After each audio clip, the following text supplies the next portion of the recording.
Hey guys, this is our Last of Us episode 3, season 2 breakdown. We're gonna go through and just talk about a little bit of the episode. Yeah.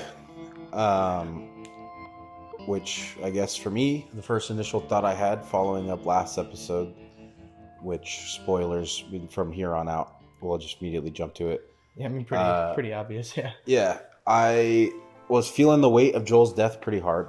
Mm-hmm. And going into it, they opened with 3 months later. Mm-hmm. And it kind of took away some of the shock value for me of being like, oh, like, what's Tommy's immediate reaction? Which we did see it. I mean, you don't see his immediate reaction. Which we don't see his immediate reaction, but we see him. It opens with him, actually. It does, yeah. Cleaning up Joel's body and kind of looking at him and crying. And then he says, "Send Sarah my love," his daughter. Which I was kind of getting there with the heartstrings, but then it switches to 3 months later, and I'm like, everything's all good. They're rebuilding the town. Yeah. That was, I don't know. Because in the game, and obviously I'm going to always bring that up because it's a game adaptation, but in the game, Tommy is the one who's with Joel when it happens. But, and so it's a lot more heartbreaking because you see both Tommy and Ellie, because they both witness it happen. Yeah. Actually, Tommy's knocked out, but they're both there and they both know what's going on. And so it's just it kind of sucks that you don't get to see Tommy's immediate reaction and anger. Mm-hmm. You know, he's a lot in the game. He's so much more angry about everything that happened. Yeah. But in the show, he's a lot more melancholy, and he's a lot more like, well, yeah, but Jackson needs us. Yeah. Which I'm okay with, because like I'm more okay with it because I'm excited to see where they go. I enjoyed the way they did first season, and I'm kind of putting faith in the directors. Yeah. To, if they're going to take it another direction, and since they have so much help from the actual source material and people who are involved and the actual developers are in there, I have faith that they will be able to do something different but still make it good and follow the story. Yeah. And so, as is said time and time again, if you've played the game, you know that Tommy gets like his knee fucked up while he's witnessing the thing that happens to Joel. And Joe. And he's still so frustrated. Tommy is the one actually who convinces Ellie to go, while Dina is convincing her not to. Which, in the show, I feel like that's kind of a miss. Yeah. But Tommy's character, even in the first season, he was hesitant to go and take Ellie to the Fireflies. Mm-hmm. And he cares about his life, and he left Joel for a reason. Yeah. And what happens when there's a mini-me Joel running around, like, but you're older. Yeah. You're the older figure now. You can kind of be like, hey, stop. Yeah. Like, yeah, well, and that's why I'm like, it is sad, but it is also, it's nice for their character, for his character specifically, because he very much seems to have matured, right? Yeah. He when he separated from Joel, he kind of started growing on his own, and he started realizing that sometimes it's better to just take what you've got and protect it with everything. Well, even before that, like before the outbreak, the only thing he was concerned about was being a soldier. Yeah, that's true, yeah. He did some shit in the military, they mentioned. Mm-hmm. And they hype him up to be a badass, though. I'm sure he's going to go after Ellie. Oh, yeah. I mean, honestly, if he doesn't go, I will be really sad, because there's so many big plot points in the game that are extremely important that involve him. You're saying it like he dies. No. Yeah, no, of course not. No, yeah. I'm not. That's the other thing. I was like, it's speech gymnastics to not spoil what happens in the game Yeah. as a way of avoiding spoiling what happens in the show. But they are doing things differently, and so I'm surprised that they actually went through with killing Joel. Oh yeah. Because that was a big part of why The Last of Us Part 2 got so much hate. Well, the biggest part was that it leaked 6 months before the game came out, and it was all over the internet, and people were hating on it before they even touched the game. Yeah, and that probably turned a lot of people away from it. Yeah, and like I kind of was interested in The Last of Us because I played it for a brief bit when it came out on the PlayStation, and didn't touch it. But now I was going through part 1, and I'm excited to play part 2 because of the show. Yeah. I don't think I would have ever really got to it if it wasn't because of the show. Yeah, and I mean, I personally loved part 2 as well. Yeah. I love the message that it sends, but it's a very classic message, of revenge and how it doesn't work for anyone. Yeah. But I still think that they do it super well, and I'm sad that they didn't really do well for it. But I'm just still really excited. There are some relationship things with Ellie and Dina that are way different in the show. And it's kind of making me sad because the relationship between Ellie and Dina is really good. And I assume it's going to expand farther in the season. I'm sure, yeah. It would have to. But as of right now, I'm just like, man, I just want it to happen. Yeah, which I could see that.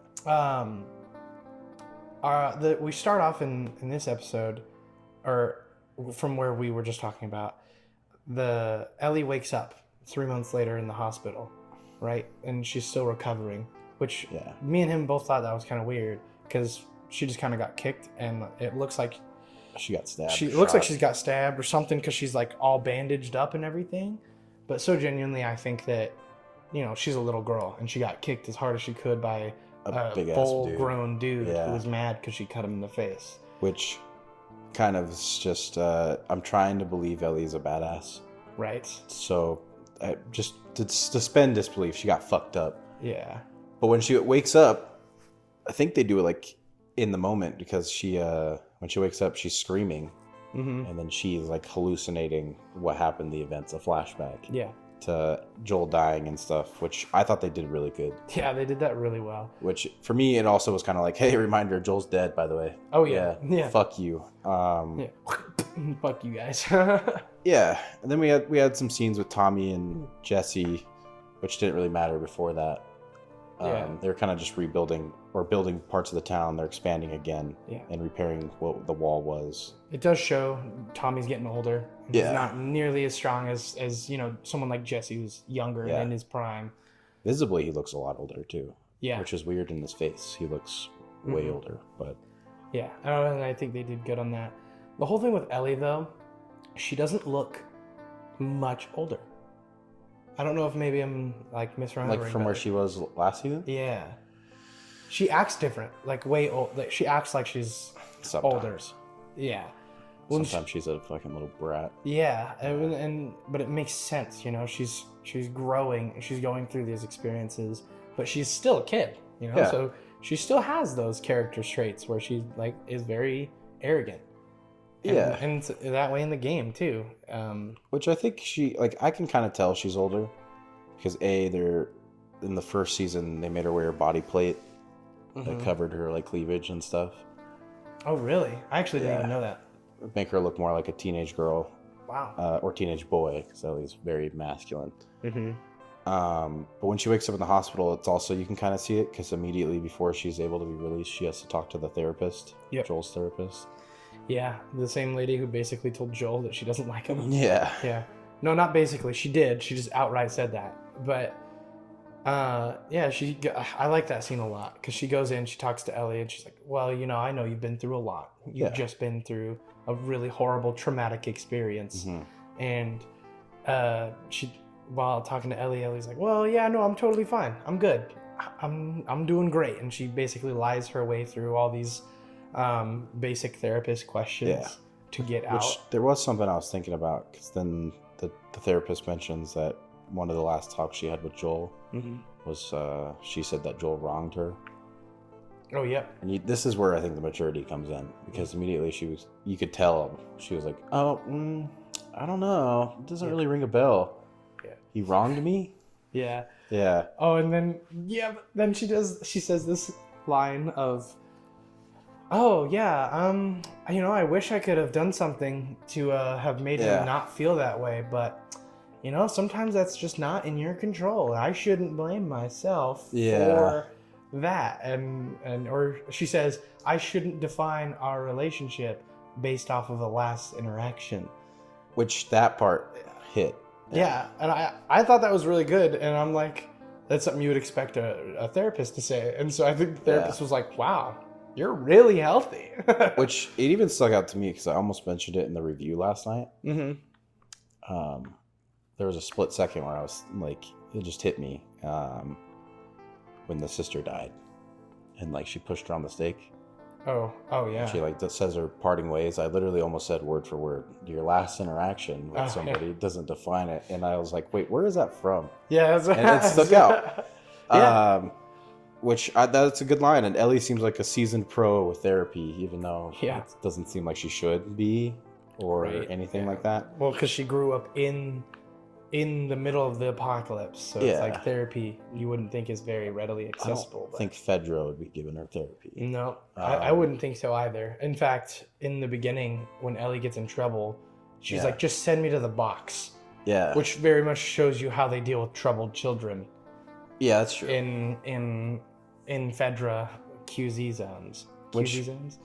Ellie, when she's not being annoying, she's a really good people person. Yeah, oh yeah. So I think everyone there in Jackson pretty much they love Ellie. Yeah. Because she's not only is she a hard worker, but she goes out and she does the shit jobs that other people are probably too scared to do. Yeah, for sure. And she's a strong member of the community. Yeah. Which I think is also very important for later on in this episode. Because once Ellie is out of the hospital, she goes and for the first time in a long time, she goes back to Joel's house and inside the house because she moved it out to the garage and had been living out there for a while. It had been quite a bit since she had gone in there. And she does some, looking around the house. She sees a few of the last things that Joel was working on before his death. And she goes to his room and sees a little red box of all Joel's things that were left for her, which included like his watch and a cloth, and what was the cloth? Was it just a shirt? I thought it was jeans, but jeans. It looked like jeans material. Yeah, it could have been jeans, and then underneath that was the revolver that Joel used. Yeah, and which I never saw the significance in this revolver. Me either. I didn't know if it was in the game. It didn't seem like something. It is in the game. Yeah, it is. It is something that you use quite a bit. In fact, in the game, it's probably the weapon you use the most because it's like pretty strong. Yeah. But it just kind of sucks because it's a 6-round revolver. Yeah. And you're like, pow, pow, pow, damn it. I don't remember them using it in the show besides the season. So maybe that was something they're like, oh, we have to have this gun for Ellie. Yeah. But, yeah. Well, I do genuinely believe they did that because that scene was 1-for-1 the game. Yeah. Like that's exactly the same box, the same products or items that were in it. Yeah, which they nailed that pretty well. Which, I also think it's interesting. Because obviously Joel wasn't like, give these to Ellie, right? Because Joel was dead. And the last person who was cleaning Joel's body and very much focused on the watch that ends up in that box is Tommy. Yeah. And so why would Tommy put the revolver in there? Well, for her. For her, right. Yeah. Why is he giving her a revolver? Well, because it's the cool uncle. It's sentimental, but I think it's because he wants her to go. I don't think he really does, though. But you do see later on, he writes yes. He does write yes. And he also, we can get to it. I definitely think that part of him does, but he can't be that person. Yeah. Because his wife won't let him. Yeah, and I think his wife won't let him. And I also think he's struggling because he doesn't want to put Ellie on that path. Yeah. And he's afraid of how similar she is to Joel. Yeah. And he doesn't want to see her Which we could get there because that's later in the episode. It is, yeah. But he just doesn't want to see her doing the same things he did. Yeah. But that box scene hit pretty hard. Yeah. And she starts crying and tearing up, and then actually, she before she starts crying, she goes to his closet and smells one of his jackets. And then starts crying. That part was sad. That part's really sad because that's something you don't really think about someone who's grieving. Just the smell of someone could bring back everything. Well, especially like flannel and stuff like that, things that you'd see him wear. Yeah. In the game, she ends up wearing all this flannel and stuff as well. Yeah, it's like her main attire. Yeah. And so it's heartbreaking, and it's even worse when Dina comes in the house. Yeah. Because then she's like wiping her tears away and really trying to gather herself. Which Dina, the way that they did the scene, because they sit down and she's like, I have cookies, peace offering from what I'm about to tell you. Yeah. And the conversation they have, because Dina's like, you're not the only one that loved him. I loved him too. Mm-hmm. And we didn't get to see a lot of Dina and Joel's relationship. Right. But she's about the same age as Ellie. He's been there for 5 years. She looks a lot like his daughter. Mm-hmm. I'm sure that he took some like interest in her life. Yeah, I mean, in Joel's therapy session, he even says like, Dina, she's a good kid. She actually treats me like a human. Yeah. And so Joel and Dina clearly have a good father-daughter relationship. I mean, hell, they even go out on the patrol together. Yeah, which makes me sad because Joel is Pedro Pascal is such a good character. Mm-hmm. Yeah. But she tells her that she's withholding information and she knows all the names of the people. Mm-hmm. She lists them all off and she's like, Abby's the one that killed her or killed Joel. And then they're all wearing WLF on them. Washington Liberation Front. Yeah, which was a little bit of an exposition dump because she's like, well, Eugene, he was a Firefly and he told me all about it. Mm-hmm. And I think they set that up very well for people who don't know about this stuff. But yeah, I'll let you continue. Yeah. So exposition dump, which made me think that, what's her name? Which one? Dina? Dina, yeah. I keep wanting to say Sarah because it's Joel's daughter. Joel's daughter. Dina is a smart character. She remembers this stuff, and she was there, and she's perceptive, so she's probably able to take care of herself. She makes all the plans and all that stuff. Yeah, and she tells Ellie all these things, and then Ellie kind of sets in her mind, now she knows where they're going. Mm-hmm. And Dina makes an excellent point. At least let them get there before you start chasing after them. Mm-hmm. Which was very smart. And you can tell she kind of wants it too, but she's more doing it for Ellie. Mm-hmm. And then after this, they immediately go and talk to Tommy. Yeah. And they kind of tell him the whole thing. And then Ellie says to Tommy, like, if it were you that died, Joel would immediately start tracking these people down. Oh, yeah. And then he kind of snaps at her and he was like, well, he was my brother. Yeah, he said, don't you talk to me like I didn't know him. Yeah. Yeah. And that kind of hit hard for me. Yeah. Because you see Tommy, and how he's really suppressing a lot of his feelings towards the situation. Yeah. And so to see him kind of snap and break a little bit like that. Oh, yeah. You're like, oof. Yeah. Well, I mean, they're so valid. It is valid. I mean, they're close, but relationships and things, it's like a complex human thing. Oh, yeah. Because it'd be the same thing if, your niece was saying shit to you. Oh, yeah. Especially her circumstance, it's hard not to be like, well, you're fucking adopted, so. Yeah, right, yeah. Yeah. When it's and like you said, it's complicated with a relationship, but every relationship with every person is different. Like, the relationship I have with you is different than the relationship I have with any of my other friends. Yeah. And it's just what the version of me that you know is completely different from the version someone else knows. Well, yeah, in a sense, yeah. And so I think that's kind of also where Ellie's coming from, is that she kind of knows Joel, and she knows at this point about what Joel's done. Yeah. And so she knows that Joel's willing to do anything to really protect the ones that he loves. For sure. And so I think that's where she's coming from when she says that. Which, 100%. And they kind of have this back and forth, and he tells her that it needs to be up to a vote to the council, and they're going to do it the right way. Which I think that's kind of his way of diffusing the situation. Yeah.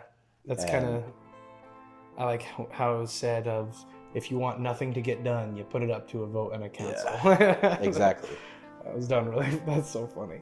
And then Tommy turns to Dina and threatens her with processing. which didn't know that was until literally just now. It's processing fat of cows and cattle and stuff like that. Yeah. I But didn't know that either. I think we kind of jump to the meeting at this point. No, so then it kind of, I think around this time we're jumping to the subplot of the Seraphites. Seraphites? Oh, yeah. Yeah. We see the Seraphites for the first time. And you see the Seraphites, which in the game, you know, they're a big prominent figure in Seattle. And you see them walking down a road, and the way they communicate is with whistles. And so they're whistling and communicating. Basically, the guy in the back is staying back and saying, no one's following us, we're good. They have a little conversation. In the game, the Seraphites follow a woman who is their prophet. And in the game, they very much view her as some magical being. They have a box truck where they write like kind of their prayers on, and they stick it on like the truck, and it's a shrine and everything like that. But as the main, like the head guy in this group of Seraphites explains to his daughter, is that, well, she's just a prophet. She's not magical. She's not some god. She's just someone who was wise, and we follow her wisdom, and we listen to what she says. And immediately, like, you're kind of, if you're coming from the game, you're like, oh, that's very understandable. Yeah. And like you're like, wow, I can kind of relate to something like that. Like, you know, you do hold people at that high regard, and I can see how a lot of people would end up following someone like that. And for me, I know bits of parts of like what these people do later on, but they seem like pretty good people. Oh yeah. Like, except for the scars on all their faces and all Right, the weird shit and the hammers, but the hammers are kind of cool. Yeah, But- well, and the Seraphites, the reason why it's all hammers and not like guns or anything is because it's like, they're like Amish, you know? yeah. You don't use any technology or anything like that. Yeah, And so they're very primitive in that sense, but they're still insanely good fighters. yeah. I was watching it with my girlfriend, and she was like, I'd join their cult. And Yeah. I'm Yeah. like, okay. I mean, Yeah. to be fair, with that small little clip, you would think, like, all right, I mean, sure. Yeah. Like, you would feel safe, and you would feel Yeah. that sense of community. But, you know, I don't know what the direction they're going to use for the Seraphites in the show. I'm sure it's going to be just as dark. I'm assuming it's going to be, Yeah. because it's very prevalent in the game and the story. Yeah. Which I can kind of see where it's going. If I'm going to theorize, it's going to be that they run into Ellie and probably find out that she's immune. And then she becomes their next prophet. Oh, But that's just me theorizing. that's for the show? Yeah. Yeah. I don't know if that happens in the game. I know something that happens in the game at the end, Yeah. but Yeah. it's kind of intriguing, and I like that part. Yeah. Because Abby gets fucked up. Yeah, I mean, that's like everyone's Yeah. favorite part is when Abby gets fucked up. Yeah. But it goes from the Seraphites then to Ellie training, Yeah. and she's hitting that punching bag. She's training with Jesse, Yeah. and her and Jesse have a little conversation about going to Seattle, and Jesse reveals that he's on the council now. Yeah. And so Ellie asks, like, are you going to have my back? And Jesse kind of evades the thing. He's like, well, I'm not allowed to talk about that kind of stuff. Well, he gave him some advice. Gave her advice. Yeah, and I think it was really good advice. It was really good advice, yeah. But he said to write down your thoughts and keep a clear mind, because no one's going to vote for angry. Yep, that was probably like, I love that line. Yeah. No one's going to vote for angry. Which made a lot of sense. Mm-hmm. But also showcasing her little boxing, it did like put into perspective, okay, maybe she can do this. Right, yeah. And also I know that the actress, she put on a lot of muscle to do this. Oh, yeah. And they're not really showcasing it. There's been a couple places where you're like, she's fit as fuck. Yeah. But most of the time she wears baggy t-shirts and fucking boy clothes. So. Yeah. Which, you know, that tracks with Ellie. Yeah, which I'm not trying to see everything, but it'd be cool if she like showed like something, you know, a little something, be like, I'm ripped. Well, in the game, you see Ellie's arms quite a bit. Yeah. Right? And so she's still really scrawny, but she's cut. Yeah. And so it's like, that's like a product of, you know, malnutrition, because they're in an apocalypse. Yeah. And then also, but she's also being constantly like working on herself. Yeah. And so I think that, one glance at her arm and you'll be like, oh yeah. Well, I did kind of see it because her arms were not flabby. She was definitely a little beefy. Yep. Which I could see it. But then now we go to the court, right? Yes. And then we go over to the courts. The first part made me laugh a lot because they had this guy who's just talking about crops and shit. Yeah. And you could tell that everyone in the fucking room is just like, bro. Yeah. Honestly, at first I was kind of like, I thought that it was just like, they're having a council town meeting where everyone can just bring up their problems. Because while the guy's talking about all his like crop problems, he's like, Tommy is going through the list of people who have spoken and people who are left to speak. Yeah. And it's like the last three are like this guy and then Carlisle and then Ellie. Yeah. And so I thought it was like, they're going to go roundhouse table. Everyone's going to talk about what's going on, like their own things. And then someone's like, can we like talk about the issue at hand? Yeah. And he's like, the Seattle thing? I don't really care. Yeah. And then they're like, all right, well, then that's probably it for you. Yeah. They're like, okay, then sit down. Which they did have another lady talk. And she made some valid points. I don't remember exactly what she said. But well, she was basically talking about how Jackson is literally just almost went under. Yeah. And she was like, are you seriously telling me that we want to send 16 of our best people out to go after some little revenge plot? Yeah. And so that kind of struck a chord with Ellie, you could see. Yeah. And then also struck a chord with Seth. Mr. Bigot Sandwich. Yeah, Seth. Yeah, Seth. And so she gets up and she makes that announcement and all that, uninterrupted other than her own baby, which I thought that scene was really funny because she's like, so I think that, and someone in the back was, I can't hear you, speak up, and that, if you've ever been in like any sort of large setting of people who are all trying to voice their opinions and stuff, if you can't hear someone, people start getting rowdy. Oh yeah. And people are starting being like, what the fuck are you saying? And so I thought that was really funny because it was like very real. They're like, situation. say what you just. Yeah. And she stands up on the chair and gets her announcement. Which Carlisle was up next. And what he said made complete sense. Oh yeah. He basically said that he's not Christian, doesn't believe in Christian views at all. But revenge is never the best policy. I don't remember exactly what he says. He might. Yes, I don't know if I can do it word for word, but he basically says like, there's no reason to go after them, and he's like, revenge is the only thing that can destroy Jackson, is going after revenge. Which that is basically what he says. It's basically the writers of the game and the show kind of saying how the plot of the game is basically nothing happens good out of revenge. And he just says all it does is kind of create a more path of revenge. And it definitely felt like Neil Druckmann talking to me. Oh, yeah. I was like, holy shit, this guy, if you heard him speak about the game or the show, that's how he talks. He talks about revenge as a weather storm and how the weather storm has arrived at Jackson.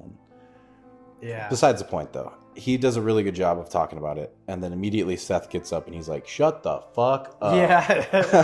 He has this little whiny baby fit. Yeah. And he complains about how, like, revenge is the only way that we can, like, keep them from wanting to come back for us. Which, at first when I watched that, I was like, I know that in a lot of shows, it's important in these kind of dynamics to show power. Show force. And, like, show force and all that. And so it's like, you come fuck with one of our members, you fuck with everyone. And so, like, I can see that thought process, but then it's also like kind of backwards as fuck, where it's like, they came in, they did what they needed to do, and they left.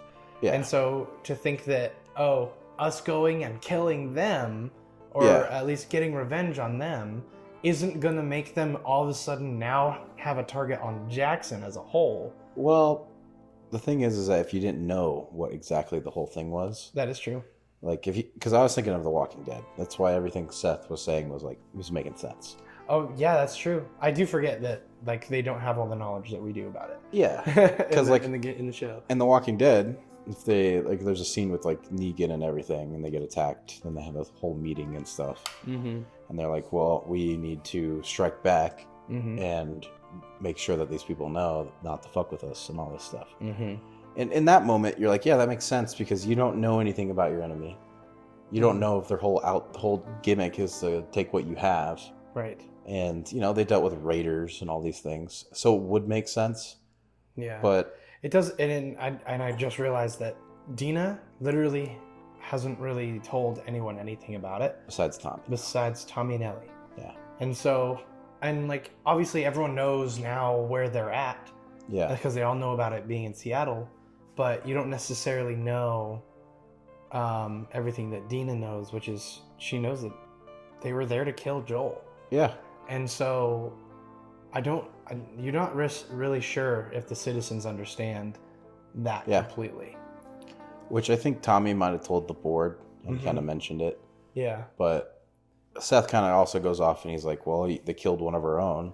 And if that's your brother, you would expect them to go out and get him. And that kind of like looking at Tommy when he's saying that. Exactly, yeah. But his whole speech, they're like, quiet down, shut up. Ellie, you're up. And Ellie has this long speech about how she doesn't want revenge. She wants justice and how she would do that for any member there, which I truly believe she probably would. Oh, yeah. Yeah, she'd be first to rally. Yeah. Well, and I think that what she put together was really well said. It was surprising. Even she mentions it. She's like, I'm not good with my words. Yep. And usually I just say the first thing that comes to mind. And I'm like, oh, relatable content. Yeah. Yeah. But she says it really well. And she's like, I just want justice and all this stuff. And then they have their vote. But as it's going, it starts with a few yeses. Because it's like, yes, no, yes, yes, yes. There are only 3 yeses. Or it's like, no, yes, yes, no. Yeah. But it starts with a yes, because then you have hope, and then it gets completely shut down, and she kind of looks at who would be voting for her and with her and in the line, and it's like, I don't think Jesse ended up voting yes. Nope, I don't think so. He said no, and I'm pretty sure Tommy's wife said no. Yeah.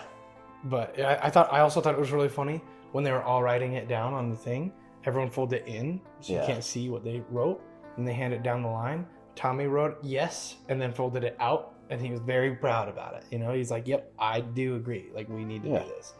And so, like, Tommy was literally the only one who was, like, folding his outwards and showing his answer. Which is probably, like, his fights with his wife he's had since this thing. Oh, yeah. And it's, I can only imagine. That would suck. Yeah, well, I mean, which in the game, the fighting between Tommy and his wife is very much a inhibiting factor for Tommy and Tommy's want for that revenge as well. Yeah. But then it kind of, Ellie's like, you can see the look on her face that she's going to do it anyway. And you would expect everyone in that courthouse to know that she's going to do it anyway. Oh, yeah.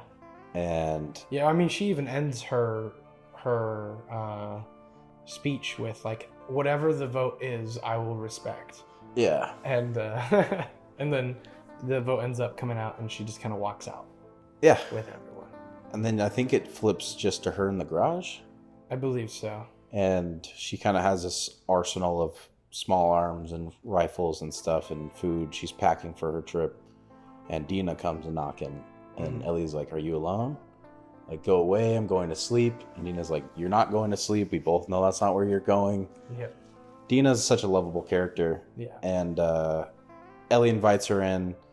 They start talking, and then she looks at her supplies, which made me laugh. And she's like, what are you doing? Yeah. Are you really going to go here with no medical supplies, just ammo, bullets, and food? Yeah. You're like, yeah, not a good plan. No, not a good plan at all. And then she fucking kind of calls her out. She's like, yeah, so how are you going to get there? Yeah. And Ellie's like, go northwest. Yeah. Duh. But then this is kind of where you see Dina's brain come in. Yeah. And she pulls out a map and she goes through. She's already done this. She's obviously been thinking about this for a long time. Yeah. And so she's got a mapped out path for them to go, places they need to avoid to get there without having to get into any trouble. And there's this line that she says this earlier with Ellie when she's originally saying, like, all the names and stuff. Yeah. and I don't remember if you said this. Yeah, I think you did. But when she brings up Eugene, she said that Eugene knew about a small firefly thing going on up in Seattle that was really small. He said militia. Militia. Oh yeah, militia. A small militia in Seattle that overturned the government, and but he says it's really small, and so. Well, he said that the leader mentioned it and said that it's stupid that there's the fireflies. Yeah. One other thing and another thing. Yeah. And he was like, why don't they just join forces? Yeah, and but they mention it quite a bit that it's probably a small force, and then in this scene, Dina's talking to Ellie about their plan, and she says again like, oh yeah, this is like, it's probably just going to be a small group of people, and then they come up with their plan, and they talk about getting a horse and all that stuff, and Ellie's like, how are you going to get a horse? She's like, I know a guy. She's like, Jesse? She says something that I think is really funny. He goes, no, Mr. Wyoming? Yeah, no. I knew you were going to find that funny. I thought of you immediately. But that was funny. And then they kind of wrap up and they discuss her plan. They're like, we'll see you at the gate at 3 a.m. Mm-hmm. And they get to the gate, and lo and behold, it's fucking Dyke, Kate, and Seth. Yep. Yeah. Mr. Bigot Sandwich himself. He got him the horse. Their dynamic I thought was really funny because Ellie was like, I forget what she says, but she's like talking shit to him the entire time. Yeah, she does not like him, and very obvious. And he gives her a new rifle, and he's like, this one's better, trust me. And it is better. I can't think of the name, but it's more of a actual sport shooting rifle. Mm-hmm. So he's 100% right on that. But I hope it's the right ammo she brought. Yeah, right? Oh my gosh. Which suck. It's the wrong ammo. They're talking, he kind of makes amends, and he was like, if we're going to do this, then we got to do it this way. And she was like, whoa, we? Since when is this we? Yeah. And he was like, ever since your little speech, it's been we. Yep. And because that's what she says a lot in her speech. Yeah. Yep. Which I was all about that. And they pack up. She gets on the horse. He reaches out her hand to shake it and shakes his hand. He also mentions that he would go himself, but he caught friendly fire at the dance. Yeah. And I was like, how fucking hard did Joel have to body him in order for him to fucking feel that way? Well, it wasn't at the dance. It was at the fight. At the raid on Jackson. No, he said the dance. Did he say the dance? He said the dance. I could have sworn, because then Ellie goes, are you sure it was friendly fire? Yeah. Yeah, in which I just assumed that someone took a pot shot at him. The reason is because he said New Year's. Oh, yeah. Yeah. That's fair. But Joel must have rocked him pretty hard. Yeah. And damn. Yeah, they kind of go on their way, and then this is the part that kind of broke it for me and you for a different reason. Mm-hmm. But they end up at Joel's gravestone, and I thought it was weird because they mentioned it was 10 miles away from town, east. I mean, that was your problem, right? No, they said it was south. Was it south? Yeah. 10 miles south of the town. Yeah. It might be having Mandela. I don't know. Might be me, because I remember Tommy specifically saying east. But well, I mean, maybe he said southeast, but I remember it being in the opposite direction they needed to be. You're probably right. Yeah. But I had an issue with it because 10 miles on horseback doesn't take you 2 hours. Right. So it was already sunlight, which I get why they did it. Because it's like you don't want to see it at night. Exactly, yeah. But it broke continuity for me. I hate the show.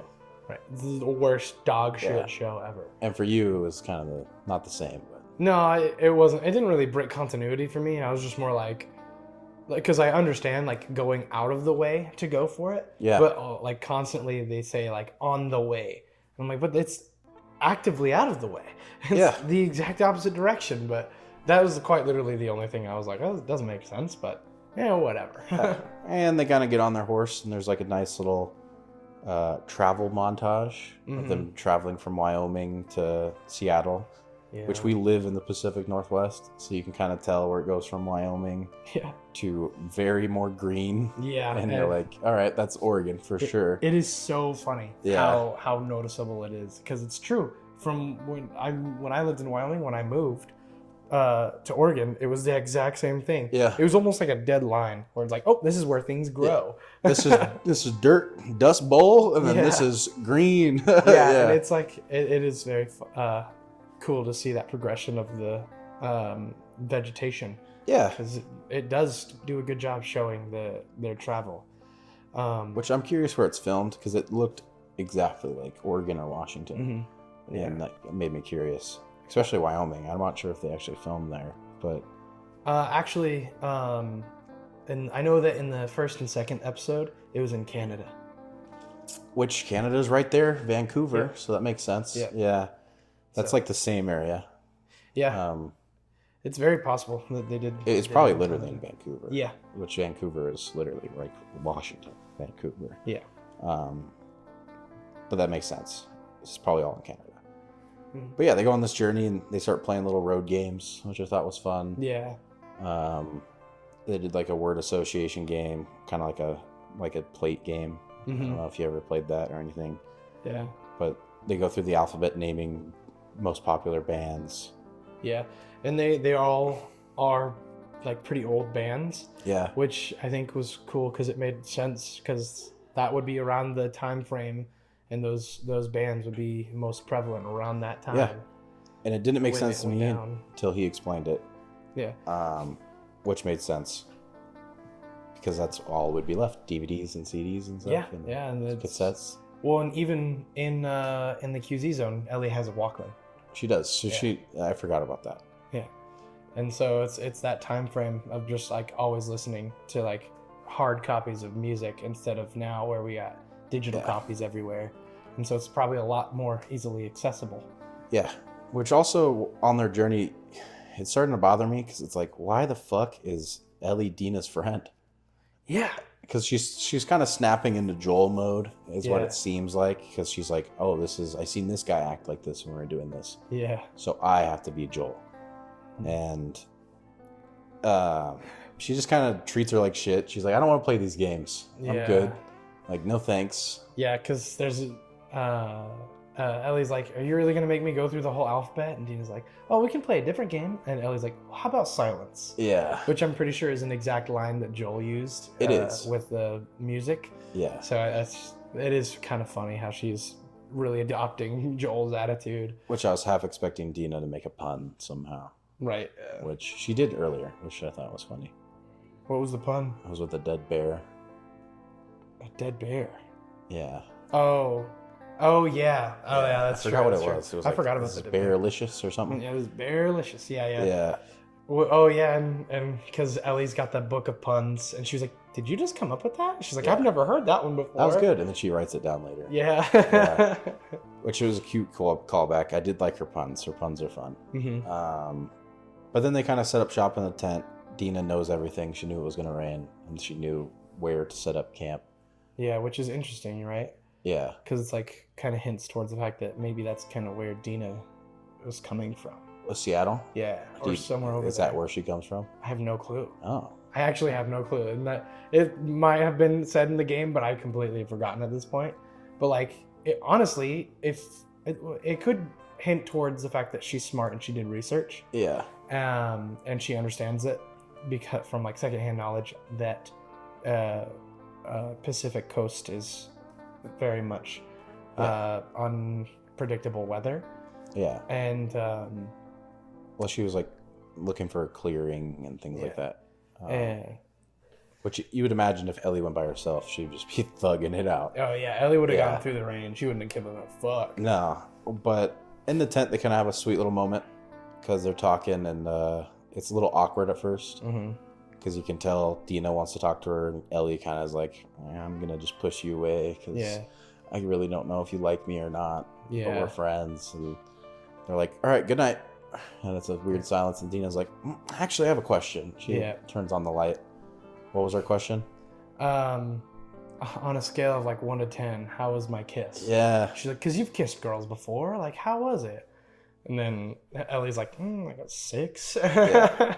Which I thought was fun because Yeah. she's kind of breaking down Ellie's shell. And you Mhm. obviously know that was like Ellie's highlight of her life was kissing Dina. Oh, yeah. But the part that kind of made me sad and kind of angry was when Ellie says, oh, why don't you just go back to Jesse? And Dina's like, I already did. Dang. Yeah. I was like, what? No. Well, at least she's being honest. Yeah. But that sets up a plot line later on. That's Mhm. important. Oh yeah, it does. Yeah. But that was all cute, and you kind of want their relationship to get better, Like progress. yeah. 100%. I'm like, you see them talk and you're like, it reminds you of like any time you were a kid and with someone you liked and you're just saying all these weird shit. Or if you're trying to act like a tough guy and Yeah. you're like, the kiss was all right. It was kind of like a 6. Yeah, exactly. Kind of mid. Yeah. Even though you don't know how to flirt at all, so you're like just retarded, fumbling the bag. Exactly. And it's like probably your first kiss. Yeah, that too. So you really don't know. And then they also like start asking other questions. I think this might have been on horseback, but she was like, "What about the first person you killed?" Yeah, that was on horseback. Yeah. Can't say that one, but then they mentioned the boy. Mm-hmm. Derek, no, John Henry. What's the boy's name? Oh, his name was Sam. Sam, yeah, I believe. Which that was really sad. That wasn't what she was talking about. She was talking about the kid who attacked Joel. Oh yeah, I thought she was talking about the black kid. Yeah, no, yeah, because she didn't even have to kill him. That was his brother did. His brother killed him. But yeah, she was talking about the time when Joel, like the first time they run across bandits. Yeah, and Joel doesn't know she has the gun. Yeah, yeah. But then they continue on their journey, and then you can pick this up because this is when they get to Seattle. Yeah. So they ride up, and as they're going up this little, or coming out of like the woods onto the main road, you can see like the sign and everything. And Ellie goes, "It's quiet, too quiet." And then Dina's like, Curtis or Viper. Yeah. and that made me laugh.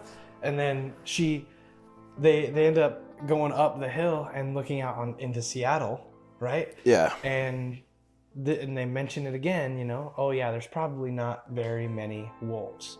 From what we've seen, there's probably a small amount of them.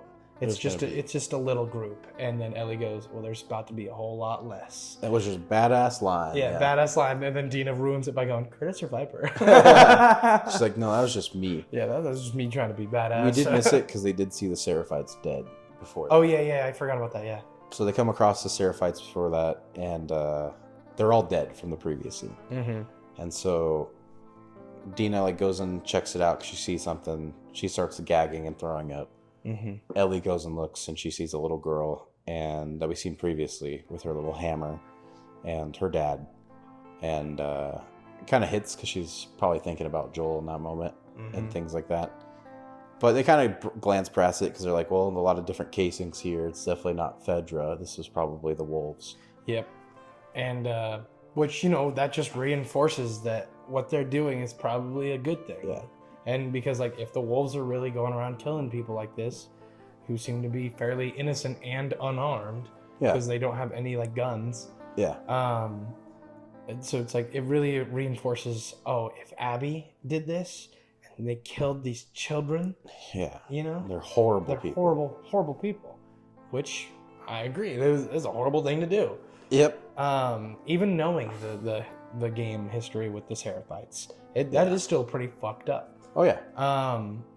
But it reinforces it in Ellie's mind that she's doing the right thing. Which that is something I thought about when watching it. Mm-hmm. Then kind of after she says there's going to be a whole lot more dead wolves, it switches to a sniper position. Yeah, and it's the guy that she cut. Yeah. And he's out there looking, and it's pretty funny the way he's like, they're like, hey, we're about to head out. Like, are we clear in this spot and this spot? And he's like, you had me up here to look for this spot and this spot. No, I'm looking at this area. And well, then they go radio again. Are we good to move to the fob? And he's like, just give me 1 fucking second. Yeah. And he's like, yeah, you're good. And then we kind of get to see a show of force of what the wolves have. And this is like something for me where I'm like, oh, because we see armored protective vehicles and body armor, 50 cals, big guns, fucking absolute like insane vehicles first off. Yeah. And then they cut to a cool little shot of all these soldiers walking behind it. And there's a lot of them. There's a lot of wolves because this is probably not just all of them either. Oh yeah. I mean, this is just the strongest ones that are put out. Yeah. right? You would think, like, because they're out and they actively need someone to check to see if they're safe, so they're not going to send out regular people. Well, also on the radio, they said we're moving to a forward operations base, Mm-hmm. which is what a FOB is. So it's like that indicates that they have a lot bigger of a base. Mm-hmm. And Yeah. they already have other bases set up. Yeah. So for me, I'm like, oh, Ellie's getting herself into some shit she's probably not prepared for. Yep. And this is dumb. Oh, yeah. And she's most likely going to die. Yeah, well, in the game, I'm not going to say anything about too much, but you can definitely, you get that same kind of sense of like, oh, fuck. Yeah. You underestimated a lot right here. Yeah. Especially because she's going in all cowboy on a horse. Yeah, exactly. With fucking revolvers and pistols and shotguns and handguns and rifles and shit. And then all these people have armored vehicles and automatic rifles and shit like that. Yeah, and armor on. And you're like, yeah, okay. Okay, Ellie, you're kind of fucked. Yeah, but we'll see where it goes. I mean, it kind of definitely sets up being like, this is going to be interesting. Mm-hmm.